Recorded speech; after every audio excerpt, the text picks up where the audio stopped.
Jésus ne commence pas sa mission à part ni au-dessus.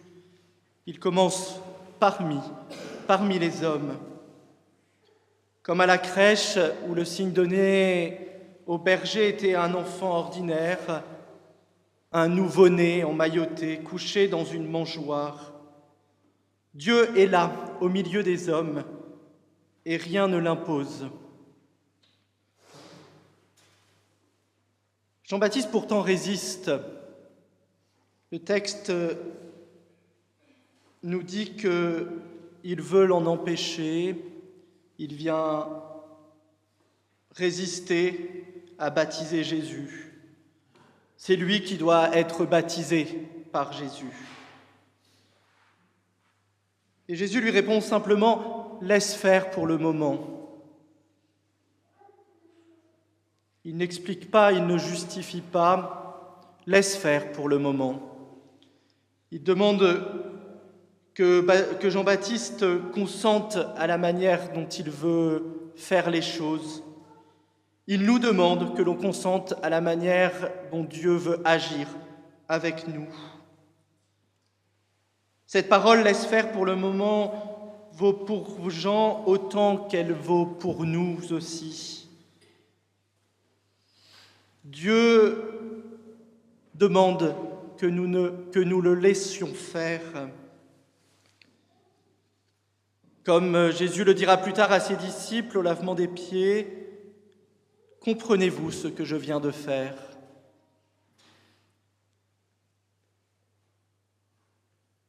Et Matthieu a alors cette phrase étonnante dans son évangile. Alors Jean le laisse faire. Il ne dit pas « Jean alors baptisa Jésus ». Alors Jean le laisse faire. Il accepte d'entrer dans le geste de Jésus. Il consent à ce que Dieu conduise l'histoire, à ce qu'il s'inscrive dans cette histoire. On pourrait presque s'imaginer Jésus prendre la main de Jean-Baptiste pour le plonger dans l'eau, forcer Jean-Baptiste à plonger Jésus dans l'eau. Alors Jean le laisse faire. Ici, Jésus demande à Jean une vraie conversion spirituelle qui nous est demandée aussi.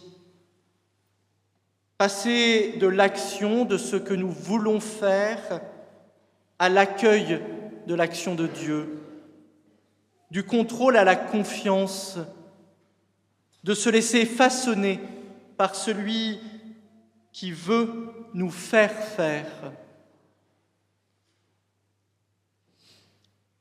Et c'est alors que Jean le laisse faire que tout s'ouvre. Jésus descend dans l'eau, alors il se solidarise avec l'humanité, il prend place au cœur de notre condition humaine, il vient prendre sur lui toute notre humanité. Ce que le prophète Isaïe annonçait dans la première lecture se réalise alors. Le serviteur choisi est là, l'Esprit repose sur lui pour servir. Lorsque Jésus remonte de l'eau, le ciel s'ouvre, l'Esprit descend et une voix parle, la voix du Père retentit. Celui-ci est mon Fils bien-aimé en qui je trouve ma joie. Le Fils est désigné précisément à ce moment-là, au moment où il est le plus proche des hommes, descendant dans notre nature. Sa condition de fils, celui-ci est mon fils, se manifeste dans son abaissement. Celui que nous contemplions à la crèche, ce nouveau-né, se révèle ici, comme le Fils bien-aimé.